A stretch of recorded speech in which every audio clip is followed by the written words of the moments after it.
To start, we appreciate your being here a little earlier than your time, which is very good for us. Thank you so much. So go ahead. You are calling?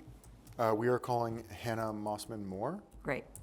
Hannah, if you could please state your name and just let the court know what you do for a living.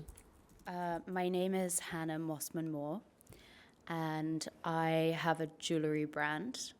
I also am co-host of the BBC podcast Stalked. And I understand that you have prepared a written statement today. Yes, I have. You may read it. Before she begins, just to avoid a objection, is she going to focus on privacy issues? I haven't heard her statement, Your Honor, but when I spoke... You saw the witness statement, though, because I think I read it. I didn't see No? her witness. Oh, I'm wrong then. But I'm just going to tell my personal story because that's all I have. No, I realize that. I'm just asking the lawyer. You don't know then if it focuses? no, I spoke to her on the phone originally, but I've never seen a written No, statement. I understand, but, So she is going to cover some aspects of privacy. okay, that's But what I... mostly... Can we have more detail? Because No. you say, she's going to cover some aspect of privacy, but then what is she going to talk about? She'll talk about invasion of her privacy and the effect on her reputation. All right, so let's begin. She wants to read her statement. Thank Is you, that Your okay Honours. with you? Yes. Yeah, okay. Okay. Okay. Thank you, Your Honours. Today, I would like to make this testimony on behalf of someone close to my heart, someone from my high school, Alice Ruggles, who, like many other women, doesn't have the privilege of telling her story today. Alice, like me, had a stalker. Alice's stalker used social media and the internet to stalk and torment her. Alice, like me, contacted the police multiple times, but no action was taken. 5 days after her final call to the police asking for help, Alice's stalker broke into her flat and brutally murdered her.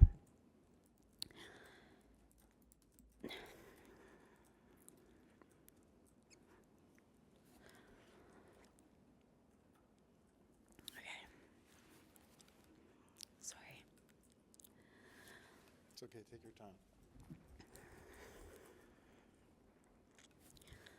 Alice's story is not a one-off. It is a typical story illustrating the link between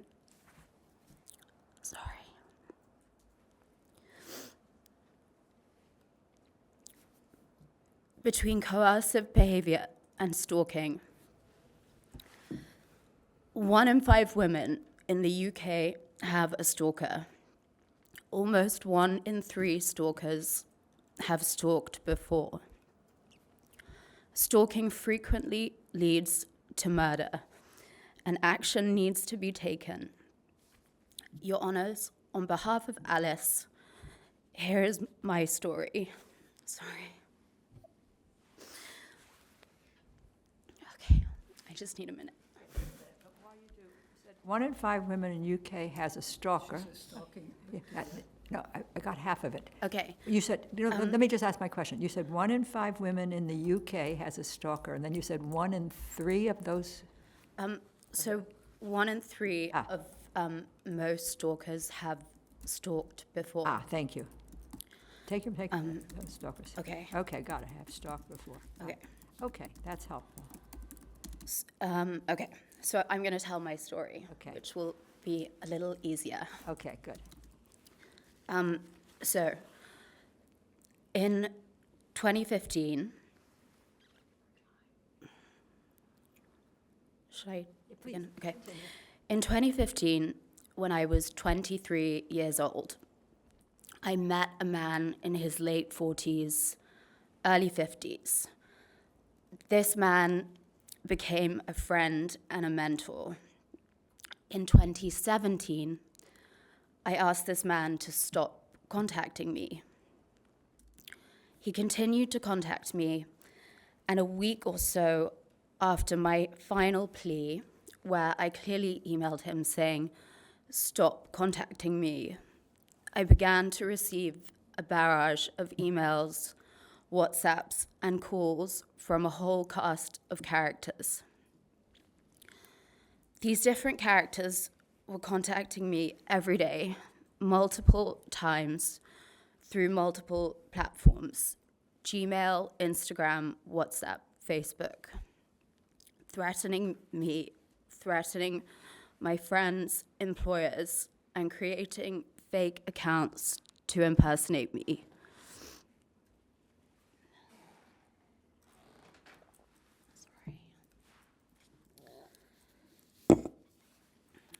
This fake me would create WhatsApp groups, adding all of my friends and family, and admit to embarrassing or shameful things I was supposedly doing while threatening my friends and family. My stalker, a man called Kin, was also added to the groups and emails, and he would play hero. He would say, "Stop this at once, or we will report you to the police." I believe this was designed to isolate me, and as you can imagine, after a year, it actually went on for 5 years, but after a year of this, it was starting to have a really bad effect on me and my mental health. It isolated me from my friends and family, and I had really bad anxiety. My employers started receiving legal threats from the fake me. It went on for so long that they involved lawyers and had to take time off work because of the stress the fake me was causing. I was receiving physical parcels on a daily basis, full of strange gifts.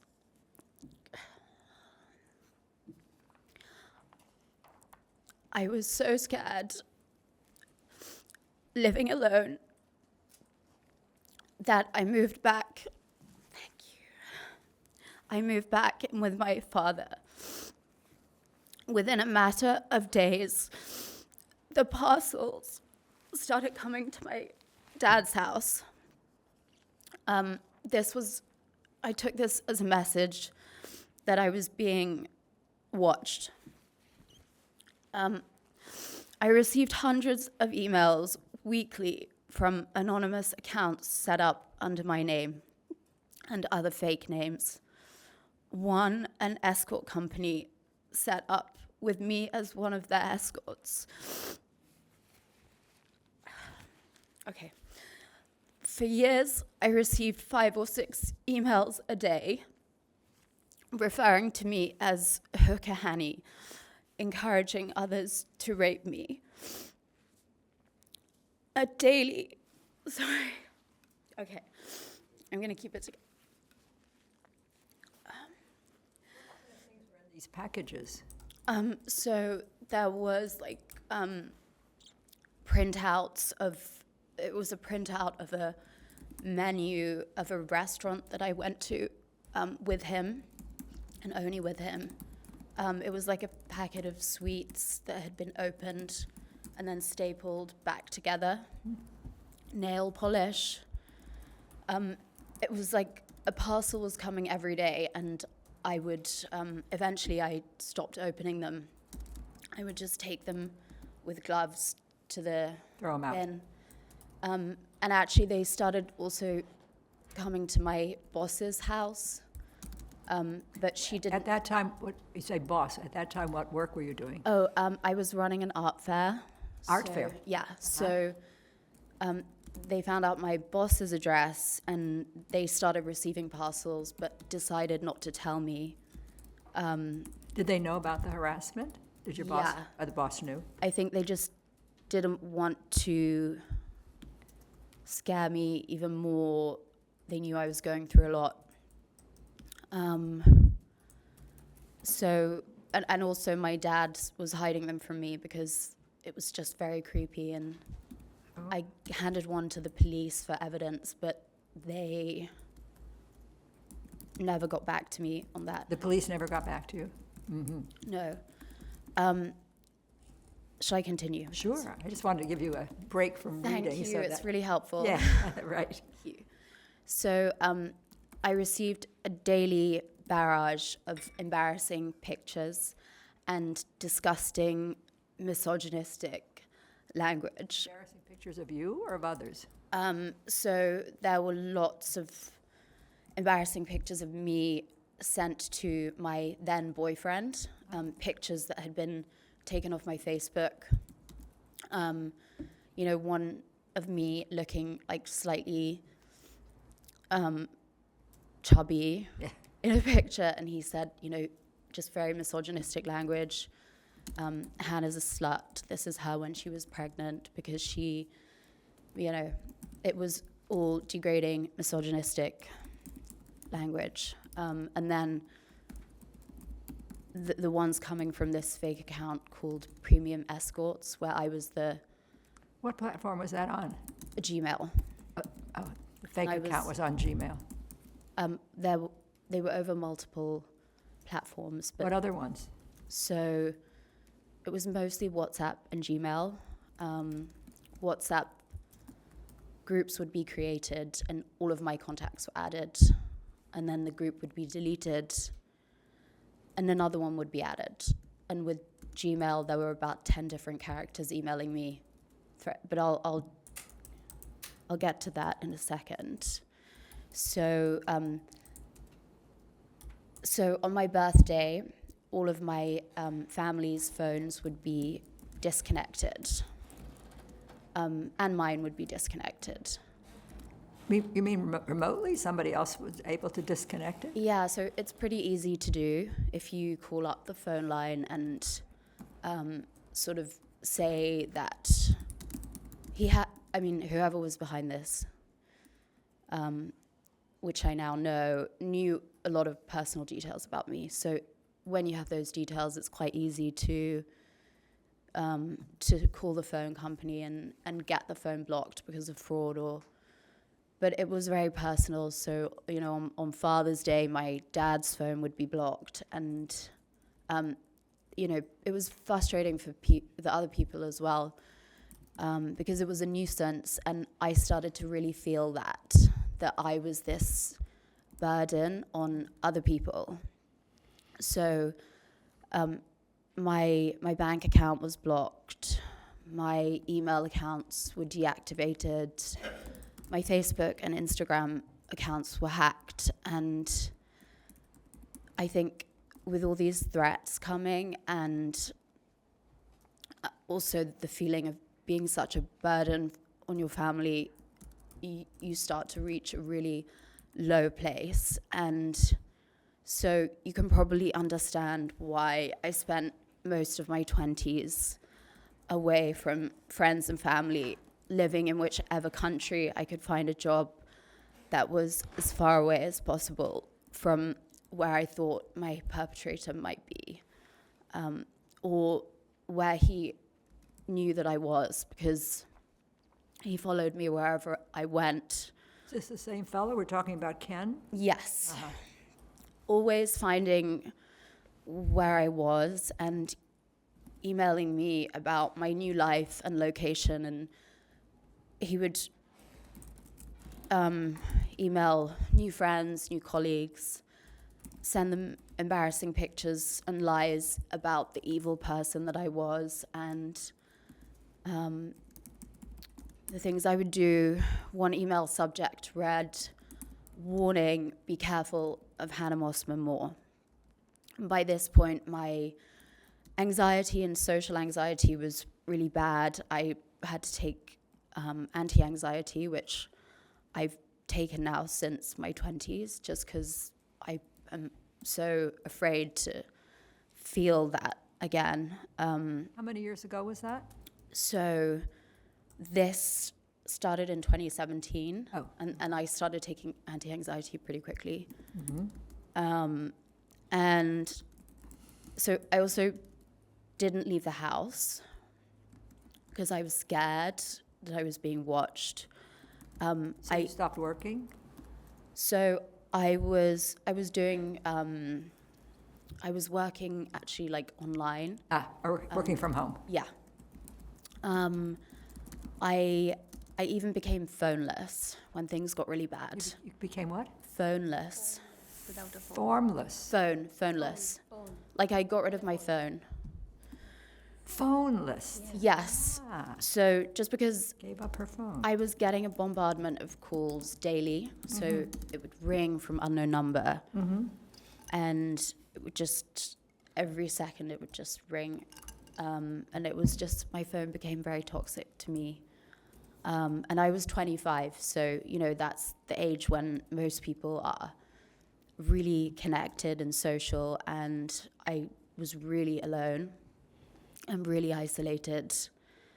I moved to Sri Lanka and I started working. I was still doing my online job, but remote, and I was working for a gem company. I was selling jewelry to hotels, and just I made it work. But I didn't have any friends there, really. I didn't try, but I didn't keep in touch with my friends. I was very alone and isolated. And so these were some of the lowest days of my life. I remember thinking that if this is going to be my reality, I would rather not be alive. But I kept on fighting with the hope that one day I might be able to talk about the hell that I went through and make things a tiny bit better for the little girls dreaming of a bright, sunny future like I once had. Okay, so you might be wondering why the sabotage against me went on for so long, and didn't I report it to the police or the platforms? Well, you said you did report to I them. did, yeah. Yes. So I reported it as much as I could to the social media platforms. And I didn't ever receive a response. Which platforms did you report to? Instagram, Gmail, WhatsApp, and my phone company. I reported everything when it happened. And I took all of the advice that I was given.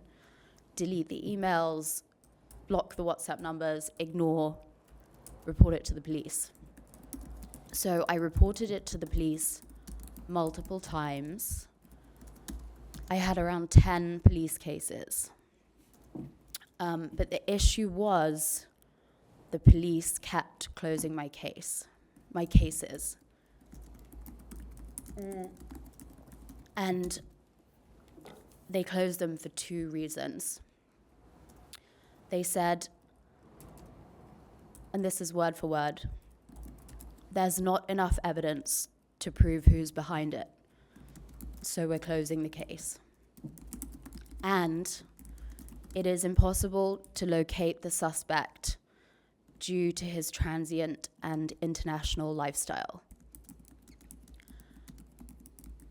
So I can't help but imagining if there had been a more stringent verification process for signing up to WhatsApp, Instagram, and Gmail, requiring a form of ID to assure that the person signing up matches the account they are trying to create. So if this had been the case, they could have very easily proved who was behind all of these multiple profiles that proceeded to ruin my life. And then the evidence that I needed would be there. They would be able to prove that it was the same man behind all of these fake profiles. Or maybe it wouldn't have even happened in the first place.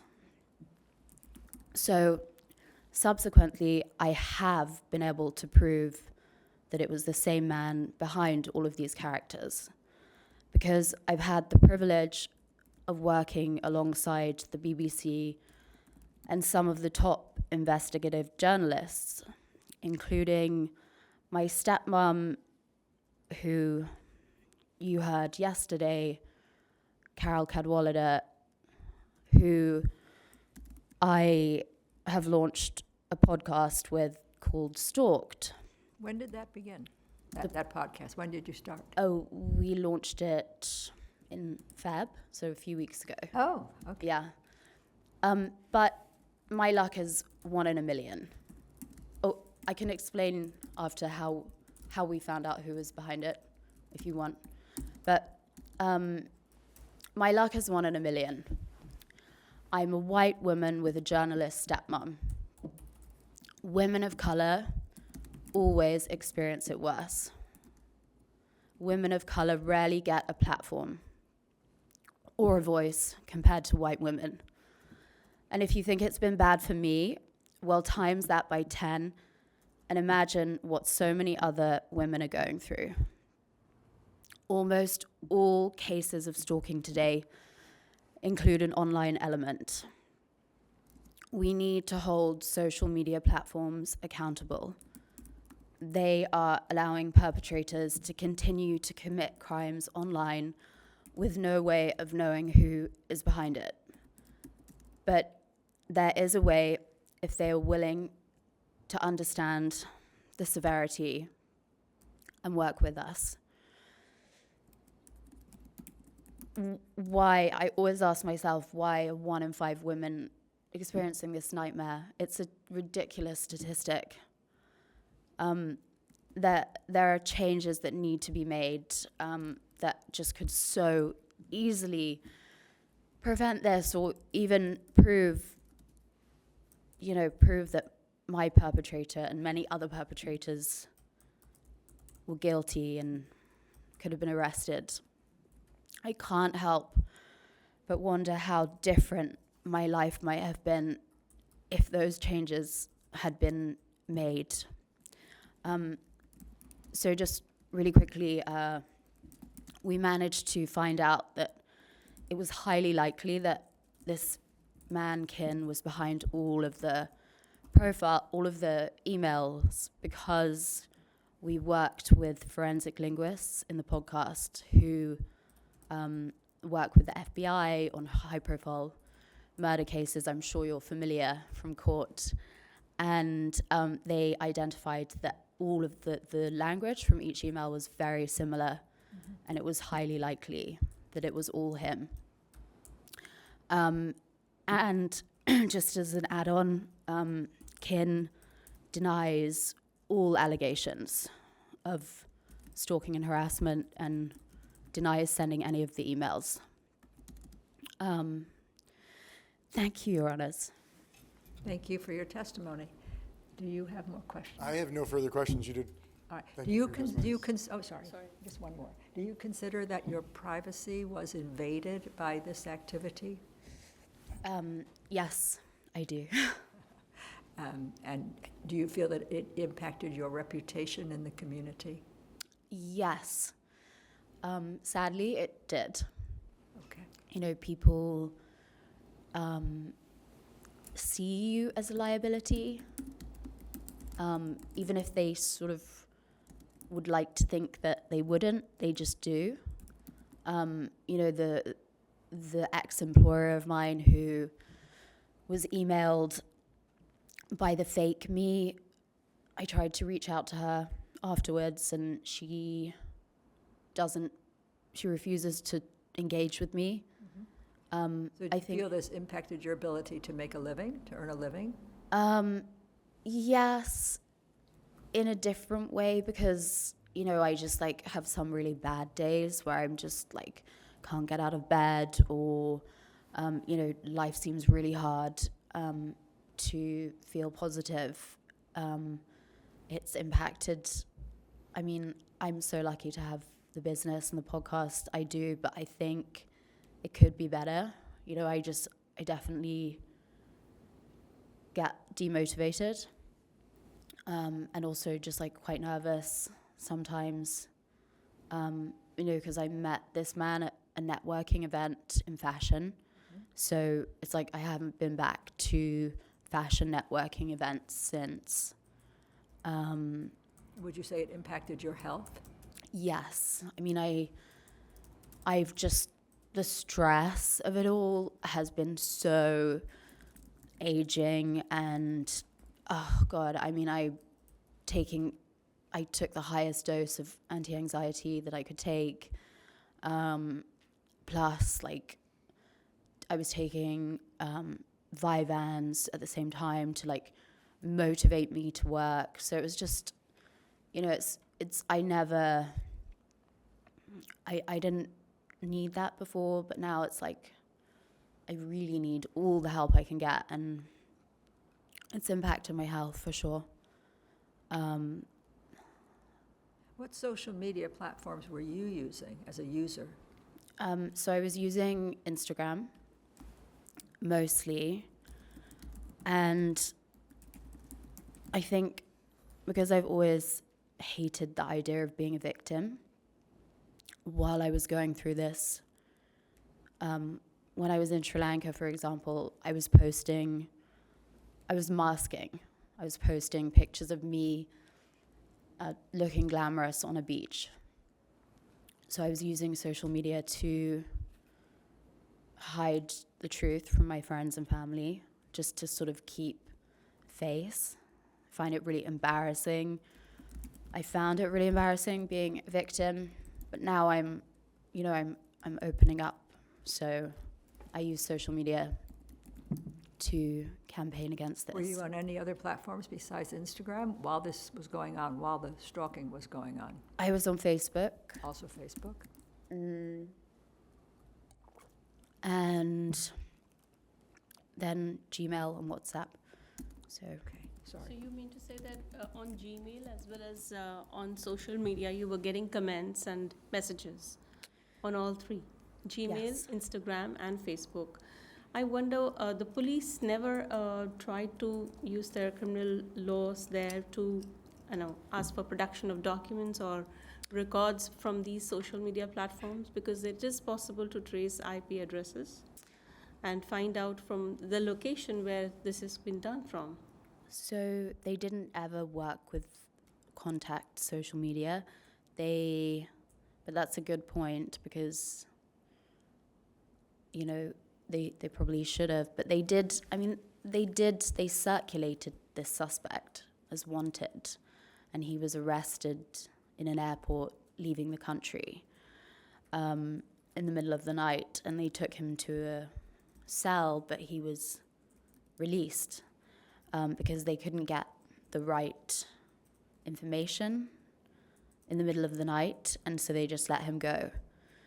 And so that was just the police. I had a meeting recently with the police after doing the podcast.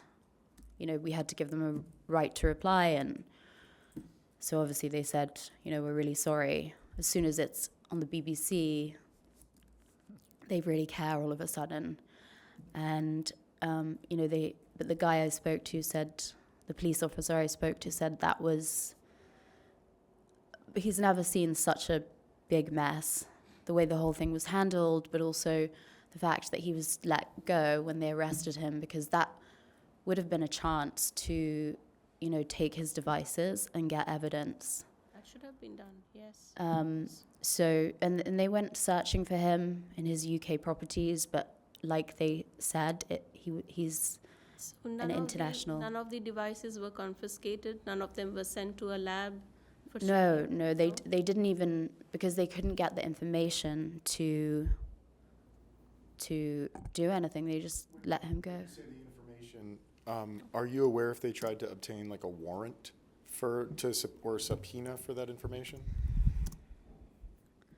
They went to his properties in London with a wanted sign, but he wasn't there.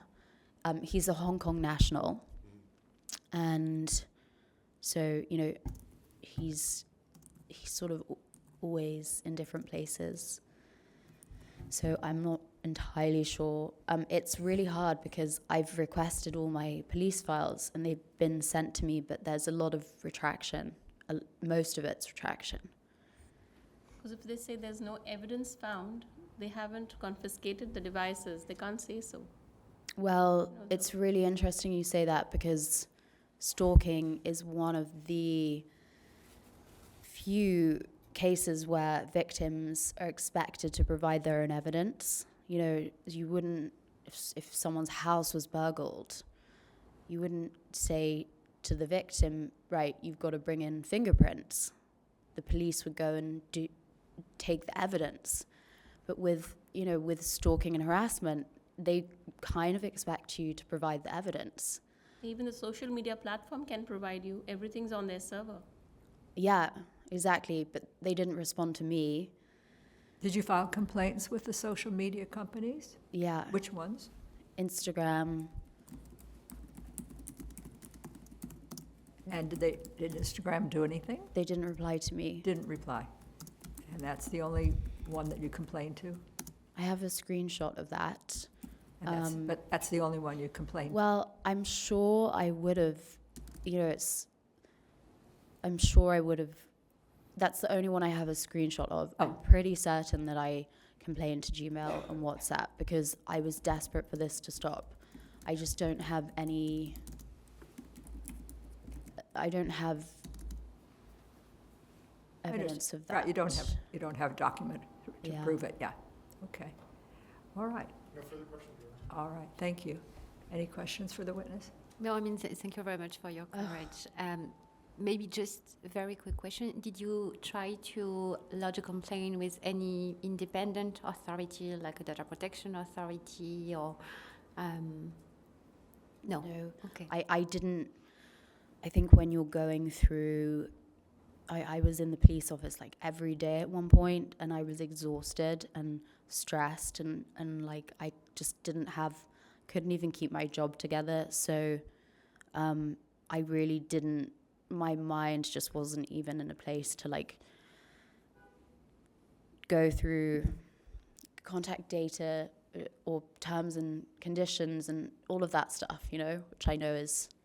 Well, in jurisdictions like India, we have a very interesting process where even the complainant, the victim, can just print out the screenshots and take them to the court and show and produce it as electronic evidence, and those are admissible, provided you give an affidavit saying that the screenshots have been taken from your device, they're authentic, and your device was not malfunctioning at that time. Our evidence law allows the same. So I wonder whether your jurisdiction really allowed you to do that. That's also something that you could do. Sorry, so you mean You could just take a printout of those messages and produce it in the court of law as evidence, since you said there was no evidence. So actually, so when it happened to me, there was this thing called a harassment warning. So he was given a harassment warning, which is also what Alice Ruggles' stalker was given, harassment warning. But after Alice was murdered, they realized the harassment warning does nothing. So the harassment warning has been removed. So now you can sort of submit evidence or you can say this has happened, and then they will go immediately to arrest the suspect. But then it's like they need evidence that the suspect matches those screenshots. So every social media company has a screenshot. I would say for every post, they have the time when the person is logged in, what time was it posted, from where it was posted. They have the location also at times. So the social media companies maintain that data.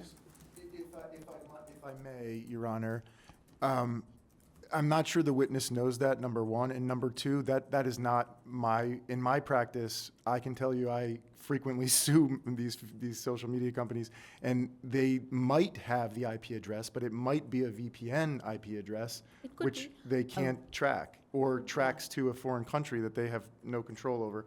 So, there's lots of possibilities, but I think for the purposes of this witness, I mean, I think she's not going to know the answer. So actually in the podcast, we've teamed up with a man called Jonathan Sabir, who runs it's cybersecurity.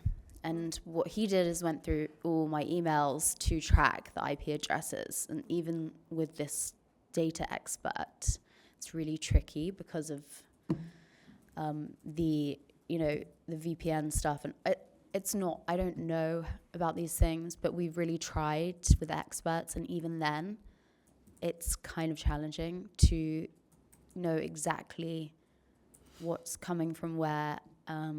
But I do think if social media, if Instagram could do that, that's amazing. And if only they collaborated with, they didn't even respond to me. If they did and they were like, right, this is really serious and we have to stop this, that would be great. Yes. Well, not great, but like better than the current. All right, if there's no further questions, we thank you very much for your appearance here today. It's been very helpful to us. Thank you so much. Okay.